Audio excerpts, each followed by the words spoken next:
ಹಿಂದೂ ಧರ್ಮ ಅಪಾಯದಲ್ಲಿದೆ, ಹಿಂದೂ ಧರ್ಮ ಅಪಾಯದಲ್ಲಿದೆ, ಹಿಂದೂ ಧರ್ಮವನ್ನು ಉಳಿಸ್ತೀನಿ, ರಕ್ಷಣೆ ಮಾಡ್ತೀನಿ, ನನಗೆ ಗೂಗಲ್ ಪೇ ಮಾಡಿ, 50 ರೂಪಾಯಿ ಮಾಡಿ, 100 ರೂಪಾಯಿ ಮಾಡಿ, 200 ರೂಪಾಯಿ ಮಾಡಿ ಅಂತೇಳಿ phone pay Google pay number ಕೊಡ್ತಾ ಇದ್ದಾರಲ್ಲ ಪುನೀತ್ ಕೆರಳ್ಳಿ ಅವರು.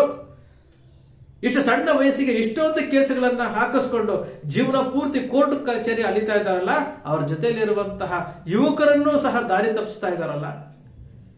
ಹಿಂದೂ ಧರ್ಮದ ರಕ್ಷಣೆ ಮಾಡ್ತೀನಿ ಅನ್ನೋರು ಕೋಟ್ಯಾಂತರ ರೂಪಾಯಿ ಮಾಡ್ಕೊಂಡು ಚೆನ್ನಾಗಿದ್ದಾರೆ.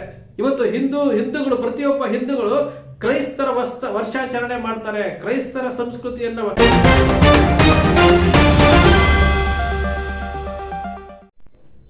ಈ ಪುನೀತ್ ಕೆರಳ್ಳಿ ಎಂಬ ಯುವಕನಿಗೆ ಏನಾಗಿದೆ? ಹಿಂದೂ ಧರ್ಮದ ರಕ್ಷಣೆ ಮಾಡ್ತೀನಿ, ಹಿಂದೂ ಧರ್ಮದ ರಕ್ಷಣೆ ಮಾಡ್ತೀನಿ ಅಂತೇಳಿ ಯಾರದ್ದೋ ಪ್ರಚೋದನೆಗೆ ಒಳಪಟ್ಟು ತನ್ನ ಇಡೀ ಜೀವನವನ್ನ ಹಾಳು ಮಾಡ್ಕೊಳ್ತಾ ಇದ್ದಾನಲ್ಲ, ಕೇಸುಗಳ ಮೇಲೆ ಕೇಸುಗಳು ಹಾಕಿಸ್ಕೊಳ್ತಾ ಇದ್ದಾನಲ್ಲ. ಜೀವನ ಕಟ್ಟಿಕೊಳ್ಳಬೇಕಾದಂತಹ ಯುವಕ ಇವತ್ತು ಕೋರ್ಟ್ ಕಚೇರಿಗಳನ್ನ ಅಲಿತಾ ಇದ್ದಾನಲ್ಲ. ಇದು ಒಂದು ಪಾಠ ಆಗ್ಬೇಕು ನೋಡಿ. ಕೇಸುಗಳು ಹಾಕಿಸ್ಕೊಂಡಿದ್ದಾಯ್ತು, ಜೈಲಿಗೆ ಹೋಗಿದ್ದಾಯ್ತು, ಬಂದಿದ್ದಾಯ್ತು, ಮತ್ತೆ ಜೈಲಿಗೆ ಹೋಗಿದ್ದಾಯ್ತು, ಬಂದಿದ್ದಾಯ್ತು. ಮೊನ್ನೆ 25ನೇ ತಾರೀಕು ಕ್ರಿಸ್ಮಸ್ ಸಂಬಂಧ ಏನೋ ಒಂದು ಗಲಾಟೆ ಮಾಡ್ಕೊಂಡು ಅಲ್ಲಿ ಒಂದು FIR ಹಾಕಿಸ್ಕೊಂಡಿರುವಂಥದ್ದು. ಪುನೀತ್ ಕೆರಳ್ಳಿ ಅರ್ಥ ಮಾಡ್ಕೊಳ್ಬೇಕು, ಆ ವ್ಯಕ್ತಿಗೆ ಪ್ರಚೋದನೆಗೆ ಒಳಪಟ್ಟು ತಾನು ಏನೋ ಮಾಡ್ತಾ ಇದ್ದೀನಿ, ನಾನು ಫೇಮಸ್ ಆಗ್ತಾ ಇದ್ದೀನಿ, ನನ್ನನ್ನ ಎಲ್ಲ ಜನ ಗುರುತಿಸ್ತಾ ಇದ್ದಾರೆ ಅನ್ಕೊಂಡಿದ್ರೆ ಅದು ಒಂದು ಮೂರ್ಖತನ ಅಂತ ನಾನು ಹೇಳ್ತೇನೆ.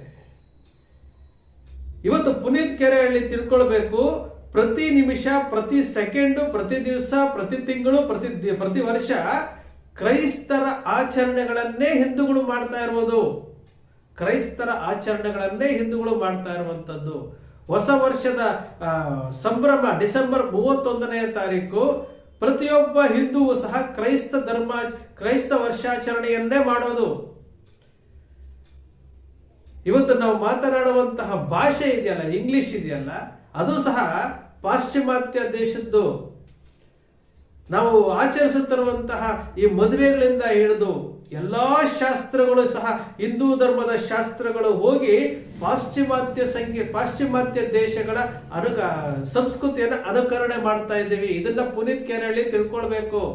ಪ್ರತಿಯೊಂದನ್ನು ಸಹ ಕ್ರಿಸ್ಮಸ್ ಇಂದ ಹಿಡಿದು, ಹೊಸ ವರ್ಷದಿಂದ ಹಿಡಿದು, ಟೈಮ್ ಇಂದ ಹಿಡಿದು ಪ್ರತಿಯೊಂದು ಸಹ ನಾವು ಕ್ರೈಸ್ತರ ಸಂಸ್ಕೃತಿಯನ್ನ ನಾವು ಅಳವಡಿಸ್ಕೊಳ್ತಾ ಇದ್ದೇವೆ, ಅನಿವಾರ್ಯವಾಗಿ ಅಳವಡಿಸ್ಕೊಳ್ತಾ ಇದ್ದೀವಿ. ಅವರ ಆಚರಣೆಗಳನ್ನೇ ನಾವು ಮಾಡ್ತಾ ಇದ್ದೀವಿ. ಪುನೀತ್ ಕೆರಳ್ಳಿ ಅವರು ತಿಳ್ಕೊಳ್ಬೇಕಾಗತ್ತೆ.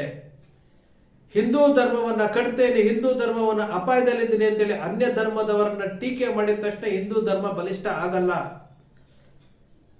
ಇಲ್ಲಿ ನಾನು ನೋಡ್ತಾ ಇರ್ತೇನೆ, ಫೋನ್ ಪೇ ನಂಬರ್ ಕೊಡೋದು, ಗೂಗಲ್ ಪೇ ನಂಬರ್ ಕೊಡೋದು, ನಮ್ಗೆ ಹಣ ಹಾಕಿ ನಾನು ಹೋರಾಟ ಮಾಡ್ತಾ ಇದ್ದೀನಿ ಅಂತ ಹೇಳೋದು. ಇದೆಲ್ಲ ಒಂಥರ ತಲೆ ತಗ್ಗಿಸುವಂತಹ ಕೆಲಸಗಳಿದು. ಹಿಂದೂ ಧರ್ಮವನ್ನು ರಕ್ಷಣೆ ಮಾಡೋದಕ್ಕೆ ನಾನಾ ರೀತಿ ಇದೆ. ರಕ್ಷಣೆ ಮಾಡಬೇಕಾಗಿರುವಂಥವ್ರು, ಬಲಿಷ್ಠ ಮಾಡಬೇಕಾಗಿರುವಂಥದ್ದು, ಸಂಘಟನೆ ಮಾಡಬೇಕಾಗಿರುವಂಥವ್ರು ರಾಜಕೀಯ ಪಕ್ಷಗಳ ಜೊತೆಗೆ ಸೇರ್ಕೊಂಡು ಅವರು ಚೆನ್ನಾಗಿದ್ದಾರೆ. ಅಮಾಯಕರು ಬಲಿಯಾಗ್ತಾ ಇರೋದಕ್ಕೆ ಒಂದು ಪುನೀತ್ ಕೆರಳ್ಳಿ ಒಂದು ಜೀವಂತ ಸಾಕ್ಷಿ. ಪ್ರಚೋದನೆಯನ್ನ ಮಾಡಿರುವಂತವರು ಚೆನ್ನಾಗಿದ್ದಾರೆ, ಕೋಟ್ಯಾಂತರ ರೂಪಾಯಿ ದುಡ್ಡು ಮಾಡ್ಕೊಂಡು ಚೆನ್ನಾಗಿದ್ದಾರೆ.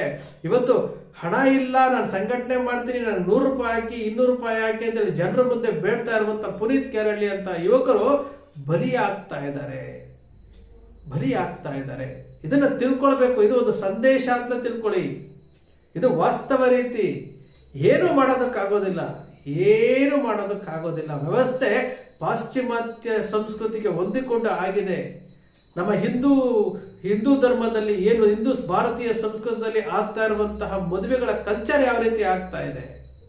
ಪಾಶ್ಚಿಮಾತ್ಯ ಕಲ್ಚರ್, ಪ್ರೀ ವೆಡ್ಡಿಂಗ್ ಶೂಟ್ಗಳಂತೆ, ಡ್ಯಾನ್ಸ್ಗಳಂತೆ, ಈ ಏನೇನೋ ನಾವು ಕೇಳಿರದ ಕಂಡರಿಯದನ್ನೆಲ್ಲ ಸಹ ಪಾಶ್ಚಿಮಾತ್ಯ ಸಂಸ್ಕೃತಿಯನ್ನ ಅಳವಡಿಸ್ಕೊಂಡು ಇವತ್ತು ಅವರ ವೇಷಭೂಷಣಗಳಿರ್ಬೋದು, ಆಚರಣೆಗಳಿರ್ಬೋದು, ಪ್ರತಿಯೊಂದು ಸಹ ಪಾಶ್ಚಿಮಾತ್ಯ ಸಂಸ್ಕೃತಿಗೆ ನಾವು ಮಾರು ಹೋಗ್ತಾ ಇದ್ದೇವೆ, ಅಳವಡಿಸ್ಕೊಳ್ತಾ ಇದ್ದೇವೆ.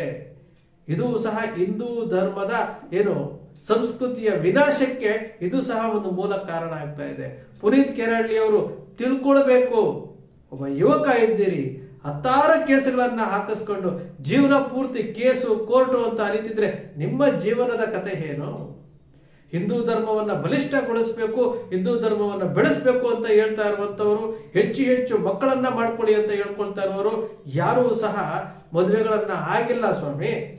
ಅವರು ಆರಾಮಾಗಿದ್ದಾರೆ. ಇವತ್ತು ಗೊತ್ತಾಗೋದಿಲ್ಲ, ಮುಂದೊಂದು ದಿವಸ ಇದರ ಕಷ್ಟ ಏನು ಅಂತ ಗೊತ್ತಾಗುತ್ತೆ. ಪುನೀತ್ ಕೆರೆಹಳ್ಳಿ ಅವರಿಗೆ ಹುಮ್ಮಸ್ಸಿದೆ, ವಯಸ್ಸಿದೆ, ಹುಮ್ಮಸ್ಸಿದೆ, ಸೋಷಿಯಲ್ ಮೀಡಿಯಾ ಇದೆ, ನಾನು ಮಾಡಿದ್ದೆಲ್ಲ ಸರಿ ಅಂತಾರೆ, ಒಂದು ವರ್ಗ ಇದೆ, ನನ್ನನ್ನು ಬೆಂಬಲಿಸ್ತಾರೆ, ನನಗೊಂದು 500 ರೂಪಾಯಿ, 200 ರೂಪಾಯಿ, 100 ರೂಪಾಯಿ ಹಾಕ್ತಾರೆ, ಇದರಿಂದ ಏನೋ ಮಾಡ್ತಾ ಇದ್ದೀನಿ ಅಂತ ತಿಳ್ಕೊಂಡಿದ್ರೆ ಅದರಂತಹ ಮೂರ್ಖತನ ಮತ್ತೊಂದಿಲ್ಲ. ಪ್ರತಿಯೊಬ್ಬ ಗಂಡಸಿಗೆ ಒಬ್ಬ ಉದ್ಯೋಗ ಅಂತ ಇರಬೇಕು, ಉದ್ಯೋಗ ಮಾಡಿ ಅವನ ಜೀವನ ಮಾಡಬೇಕು, ಆ ಉದ್ಯೋಗದಲ್ಲಿ ತಂದೆ ತಾಯಿಗಳನ್ನ ಸಲಹಬೇಕು, ಆ ಉದ್ಯೋಗದಲ್ಲಿ ತನ್ನ ಕುಟುಂಬವನ್ನು ಸಲಹಬೇಕು. ಅದು ಬಿಟ್ಟು ಯಾರದ್ದೋ ಪ್ರಚೋದನೆಗೆ ಬಿದ್ದು ತನ್ನ ಜೀವನವನ್ನ ಹಾಳು ಮಾಡಿಕೊಂಡು ನೀವು ಪುನೀತ್ ಕೆರೆಹಳ್ಳಿ ಹಾಳಾಗೋದಲ್ಲದೆ ಅವರ ಜೊತೆಯಲ್ಲಿ ಬರುವಂತಹ ಸಹಚರರನ್ನು ಅವರ ಜೀವನವನ್ನು ಹಾಳು ಮಾಡ್ಕೊಳ್ತಾ ಏನೋ ನಾ ಹಿಂದೂ ಧರ್ಮವನ್ನು ರಕ್ಷಣೆ ಮಾಡ್ತೀನಿ ಅಂತ ಹೋಗ್ತಾ ಇದ್ದೀರಲ್ಲ, ಅದು ಬಹಳ ತಪ್ಪಿನ ದಾರಿ. ಅದು ಪುನೀತ್ ಕೆರೆಹಳ್ಳಿ ತಿಳ್ಕೊಳ್ಬೇಕಾಗುತ್ತೆ. ಯಾರೂ ಸಹ ಪುನೀತ್ ಕೆರೆಹಳ್ಳಿಗೆ ಬುದ್ಧಿವಾದ ಹೇಳ್ತಾ ಇಲ್ಲ. ಪುನೀತ್ ಕೆರೆಹಳ್ಳಿ ಅವರನ್ನ ಬೇರೆದಕ್ಕೆ ಬಳಸ್ಕೊಳ್ತಾ ಇದ್ದಾರೆ, ಓಟಿನ ಆಸೆಗೆ ಬಳಸ್ಕೊಳ್ತಾ ಇದ್ದಾರೆ, ಪ್ರಚೋದನೆಗೆ ಬಳಸ್ಕೊಳ್ತಾ ಇದ್ದಾರೆ. ಆ ವ್ಯಕ್ತಿಯ ಮೇಲೆ ಒಂದು ಟಾರ್ಗೆಟ್ ಆಗ್ಬಿಟ್ಟಿದ್ದಾರೆ. ಪುನೀತ್ ಕೆರೆಹಳ್ಳಿ ಮಾತಾಡಿದ್ರೆ ಕೇಸ್ ಹಾಕೋವ್ರ ಮೇಲೆ. ಸುಮ್ನೆನಾ? ಒಂದು ಕೇಸ್ ಅಂದ್ರೆ ಸುಮ್ನೆನಾ? ಕೋರ್ಟ್ಗೆ ಹೋಗ್ಬೇಕು, ಬೇಲ್ ತಗೊಳ್ಬೇಕು, ಸ್ಟೇಷನ್ಗೆ ಹೋಗ್ಬೇಕು, ಸೈನ್ ಹಾಕ್ಬೇಕು, ಲಾಯರ್ ಇಡಬೇಕು. ಬರೀ ಜೀವನ ಇದನ್ನೇ ಆಗ್ಬಿಟ್ರೆ ವರ್ಷದಲ್ಲಿ 12 ಕೇಸ್ ಅಂದ್ರೆ 12 ಸರಿ ನೀವು ಕೋರ್ಟ್ಗೆ ಕಚೇರಿಗೆ ಅಲಿತಿದ್ರೆ ಜೀವನ ಏನಾಗುತ್ತೆ? ಇದು ಒಂದು ಯುವಕರಿಗೆ ಪಾಠ ಆಗ್ಬೇಕು. ಸ್ನೇಹಿತರೆ, ನಿಮ್ಮ ಅಕ್ಷರ ಮೀಡಿಯಾದ ವಿಶ್ಲೇಷಣೆ ನಿಮ್ಗೆ ಇಷ್ಟ ಆಯ್ತು ಅಂದ್ರೆ ಸಬ್ಸ್ಕ್ರೈಬ್ ಆಗ್ಲಿಲ್ಲ ಅಂದ್ರೆ ಸಬ್ಸ್ಕ್ರೈಬ್ ಮಾಡ್ಕೊಳ್ಳಿ. ಪಕ್ಕದಲ್ಲಿ ಕಾಣುವಂತ ಬೆಲ್ ಐಕಾನ್ ಪ್ರೆಸ್ ಮಾಡಿ, ಶೇರ್ ಮಾಡಿ, ಪ್ರೋತ್ಸಾಹ ನೀಡಿ.